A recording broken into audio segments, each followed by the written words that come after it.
your link building strategy for a brand new website? Do 150 and building them all the time? I'm just more brute force. I just want to get there ASAP. Generally speaking, majority of those are no follow. Some are do follow, but majority are no follow. Make sure you're not the black sheep on the page.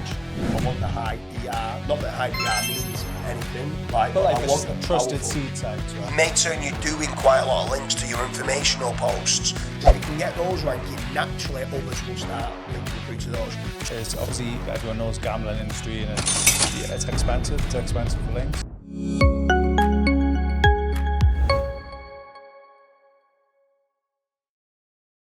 Link building for new websites. So we've got a lot of questions here where people are asking, what is your link building strategy when you've just bought a new domain, you've done the content? What's your link building strategy for a brand new website? So mine would be citation blasts, very low cost to do. It's also good for just building them pillow links, essentially, you know, forums, citations, them sort of style links, very quick to do and easy to acquire. Then after that, wait a month or two, let the site, obviously shove them in an indexer. Dooley's got a very, very good one. Then after that, see where it's moving and then start to slowly work out, right, how can I sculpt, where should I be sending the most, like these more powerful links, which no doubt will cost money.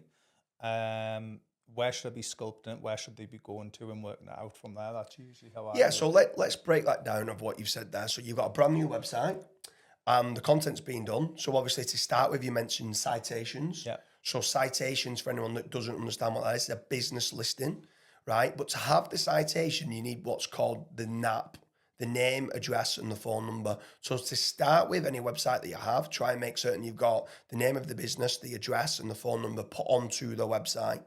When you then go and order those citations, you might then, like yourself, you sometimes have got difference of opinions. Like I just try and go pretty hard on branded and naked URLs type of links. They're anchor text links. Because I just feel like you can have almost unlimited amount of naked URLs and branded. I know you're a bit more liking link velocity and building it, do 50, do 100, do 150 and build it up over time. I'm just more brute force. I just want to get there ASAP. I'm probably just impatient, to be honest with you. But yeah, citations to start with.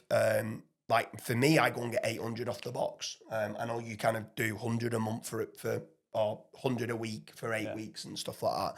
But citations to start with, get your naked URLs, generally speaking, no follow backlinks through to your site. Then after that, you then touch upon, you mentioned, and you said that they're pillow links, which some people call them foundation links. So they are to start off with, and then you mentioned then like Web2s and other links like that. So what some people call a social fortress. So they're Web2s, so they're branded. So if I've gone and got jamesdooley.com, I would be creating links for like jamesdooley.weebly.com, jamesdooley.tumblr.com, jamesdooley.blogspot.com. And then you'll be making certain within there, it also gets like @JamesDooley, Twitter, the YouTube channel for @JamesDooley, the Pinterest for @JamesDooley. And it's building up all the social profiles, but also all the branded Web 2.0s. And that's like building a moat around a castle. Yeah. So that's your defense mechanism to look like a real brand and making certain you're doing what real businesses do. So having that, again, generally speaking, majority of those are no follow. Some are do follow, but majority are no follow. And again, the more naked URLs, the more branded type links of what you need. Something else that we do, this is mainly in local, and I probably wouldn't do it for bigger sites, is Google Stacks and Cloud Stacks. Now, they work very, very well in local. I'm going to touch upon something in a minute that all these need with regards to indexing, and it's very, very, very important. If you do not put these into indexers, you will not get best bang for your buck. But generally speaking, a Google Stack and a Cloud Stack on top of the business listings and on top of the social fortress is going to put you way ahead normally of competition, especially in local. I do also do all of this for affiliate sites, generally speaking. E-commerce, I might not need as much pillow links. I might be more looking towards the do follow type guest posts and niche edits. But then the last one for me of what we do is a press release as well.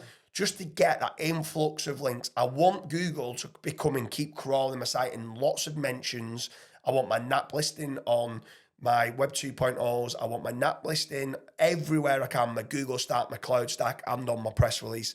I want as many mentions of my website across the internet as I can to start with. The foundational links and the pillow links. What I would then be doing on the press release front is every 3 months, make sure you do another one, because they will drop off. Obviously, you can get them indexed and they'll be indexed for a while, but typically the press release websites, they will terminate them, especially if they don't get traffic. Usually. Yeah, and those freshness of links Yeah. that come through, you're normally getting maybe 200 to 400, depending on what press release service that you do. There's many out there, and there's many of them that are good, to be honest with you, differing from $50 to $500. A lot of them are pretty similar, if I'm being honest with you. It just matters of where your threshold is. You might be able to get some like Market Watch and Yahoo Finance bolt-ons, which sometimes you pay that little bit more money for. But yeah, generally speaking, you want to keep a velocity going. So as some do start to drop off, you might then come along. It's also very good for EEAT signals. So maybe using a press release for some awards that you might have won, or talking about an author that might have won some awards. So then you're ticking 2 boxes. The company's won some awards and it's been collected via an author that's on your site. It's quite good to kind of go down that route, which is pretty good. But back onto a new website with regards to link building. So we've done the citations, the social fortress, Cloud Stack, Google Stack. We've done a press release. The big one then for me is making certain you're loading it into an indexer. Yeah. So for me, I'm a risk taker entrepreneur. I acquire a lot of different businesses related to digital assets and services. I've acquired 4 different indexers this year because I feel it's one of the most important parts of SEO now, believe it or not. And I think the reason, just so people understand why I think it's so important, is because it's become so easy now with AI for people to create so many articles. And what used to be a 20, 30 page website now has become a 400 page website. And Google cannot index the backlinks and a lot of these websites. So the indexing tools that I use, I'm using different methods with regards to Google News. For some redirects, I'm using the Google API. And I feel that it's going to become harder and harder for indexers to actually work. There's been a recent update last week with regards to spam on indexing, where they're now saying that the Google indexer should only be used for job listings and for newsworthy articles. And if you're not using it for that, you can actually get done for spam. So I don't know what's going to happen there. I think it's become a lot more tougher. But especially for all of your links that you're getting through to your site, get them loading in. It's a fraction of the price that you should be doing. You get best bang for your buck. Get them into an indexer. I think it's very important. But then, we call it foundational links or pillow links. After that, then you've got a new site, 3 months old, so it's still relatively new. You've got all these links now that's coming in, generally speaking, naked URL, branded, and no follows. What then are you doing with regards to do follow backlinks? So usually the concept would then be, look at your no follow, do follow ratio, and then I would be starting to drip feed in, because you've already started building a template to Google that you typically are doing branded links. So start building some do follow links, but for the brand. Yeah. So that way it starts to go, okay, I can see how this is now getting do follow links. And then over time, you can start to slowly introduce anchor text if it's neat. You don't necessarily need to introduce anchor texts, like keyword-rich anchor text, but they do help. And it is some of the biggest needle movers. However, we also run a business called Backlink Doctor, and it's the main penalty that you see is people have went too hard on exact match anchors. We pretty much never see it if it's just branded anchors. Yeah. So yeah, it's very important to just make sure that at that point, you slowly start to introduce, it could be, just look at the velocity of your competitors, make sure you're not the black sheep on the page, and just slowly introduce the links in the anchor text ratio. So with regards to the do follow backlinks that come along, are you more of a fan of link inserts or niche edits is what some people call them, or guest posts? So personally, especially for a new website, I'd go guest posts, because it doesn't make sense for a 2015 article or 2016 article to all of a sudden have a link to a website that's just been published yesterday or 3 months ago. So I would always edge more towards guest posts, and then in time, when you've got a bit of age on the website and things, feel free to start implementing link insertions. That's my opinion. So then with regards to do follow links, you're going down the route of starting off with guest posts, and then maybe trickling in a few niche edits or link inserts maybe 6 months later. And then what about digital PR? Are you doing any digital PR on local? I mean, local, I'll tell you, in local, I don't do digital PR. However, if I've got bigger sites, like in the gambling sector, then I love digital PR. I want the high DR. Not that high DR means anything, like, but like I the want the trusted powerful seed sites, right? Yeah, exactly, yeah. So digital PR, obviously, yes. The problem you've got is the website. Most people are going to have a small budget because it's new, and digital PR is costly. Yeah. Also, you have to then, as long as you're on board with like the fact that no follow and do follow don't really matter that much, a no follow link will still, like, I guarantee, build citations and things like that, and your sort of foundation links, and you probably start to rank them for some keywords. Now, most of them are no follow links, right? And there's this whole concept that a no follow doesn't pass anything; it's just a no follow link. But I completely disagree with that. I think it was just a metric that Google built to try and catch SEOs out. So just build a natural blend of it. Don't be worried with digital PR that a lot of them are no follow. You know, from generally the trusted seed sites, you'll not get any higher DR metric typically than a digital PR one. And again, it just adds to that AAT and the authority. Yeah, for sure. I mean, I want to touch upon a little bit. So someone's here got a brand new website and they're looking for link building strategies. We've gone through now pretty much majority type of links. At what point does this new business website owner introduce tier 2 backlinks or tiered link building? Generally speaking, I would say to the guest posts. Could also be through that to some of their do follow social fortress links. At what point do you start introducing tier 2 backlinks? So with tier 2, I would also, we get obviously tier 2s quite cheap, so I'm quite keen on tier 2s, but tier 2s are the fact that we would probably do them quite early on just because we can get hold of them quite easy. If you work and operating on a budget, again, I would also just vary it up. Don't be scared to send tier 2 links to a no follow link.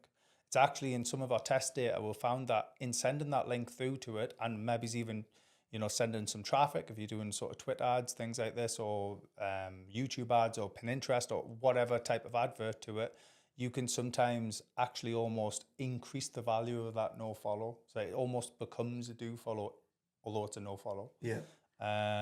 So yeah, tier 2s have their place. And I would also say for indexation purposes, when you're touching on the AI and things like this, if there's links in the web pointing through to it, it's going to increase the potential for crawlers to visit the website. Therefore, it should get indexed. Yeah, for sure. I mean, like with regards to citations or anything like that, I'm not doing any tier 2s. I'm just loading it into the indexer, Google Stacks, Cloud Stacks, just loading it into the indexer, trying to get Googlebot to come and crawl it. With regards to guest posts are the most relevant link that you can get because you're physically, you can get the link building agency to write the article if you want, but you can write the article. So you can control the narrative. Not only that, you could then try to start ranking that guest post, which I think is huge. I want to get traffic from my guest post through to my website.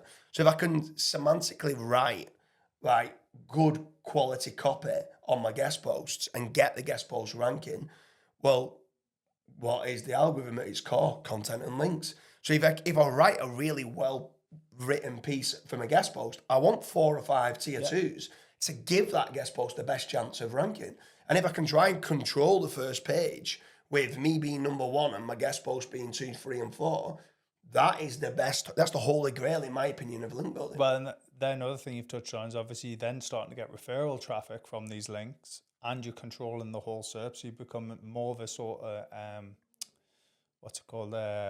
Just had a mind blank. You basically become in control of your narrative. So you essentially can mitigate any potential bad press, stuff like that. So it also can be used for reputation management. That was the word. I couldn't get that. I forgot the word. So it could be used for reputation management. You're owning the brand SERP. Exactly. You're actually producing, if someone's using correlation of content, you're creating that seed set of keywords and that you need to be in there. So it's huge. But then also with regards to, on top, if you have got a new website, just one other thing slightly off topic, while you are building the backlinks through to the site, still build the topical authority through to the site as well. Don't just think that links on by itself is going to rank your site. Build the topical authority, which then gives more ways in for the links to start to become into the supporting documents as well. I think that's very important. There's some people that come to us and they've got 20-page websites and it's like, you've not got topical authority yet. So also you do need to be spending some money on content to try to cover all the entities and all the related like semantic content network of what is needed to then give you more places to be able to build links in, because some of the informational guides that you have on your site naturally would get more backlinks. So sometimes they're easier to build links to, which then can be internal linking through to your money pages. And I'm a big advocate of trying to make certain you're doing quite a lot of links to your informational posts, because if you can get those ranking, naturally others will start linking through to those. Sometimes when it's a transactional and a commercial page, not many actual, you don't get natural acquired links to a transactional or commercial page. To an informational page or a statistics page, at times, those can be the ones that can attract you the most links. It's actually something that we used to do in the gambling industry quite a lot. Is obviously everyone knows gambling industry, and it's expensive. It's expensive for links. So what you used to do is you used to build almost like statistical content in order to be able to get the links for cheaper. And then they almost become a bit of a snowball effect where they become very powerful pages. And then you either 301 redirect that link in time or add internal links. Yeah. And it's just a cheaper way of acquiring for hard niches. Yeah, for sure. So we hope you like the video with regards to what backlink strategies or link building strategies you do specifically on new sites. To be honest with you, anyone who's watching this and you've got an existing site and you're thinking, do you know what, I've not done this. I've not done tier 2 backlinks. Oh, I've not done my niche edits yet. Oh, I've not done enough NAP listings and stuff like that with regards to citations. I've only done 30 citations, and James mentions I need to do 800. 800 is just what I do. It could be overkill, but I'd say 30 is definitely too low. I want to try and get as many no-follow naked URL backlinks through to my site as I can. And I normally like to go in the several hundred. If you've not got that many, be looking to get some citations. They're very cheap in comparison to guest posts and niche edits. You're going to build that referring domain count up, which I also think is very important. So I hope you like the video with regards to link building for new websites.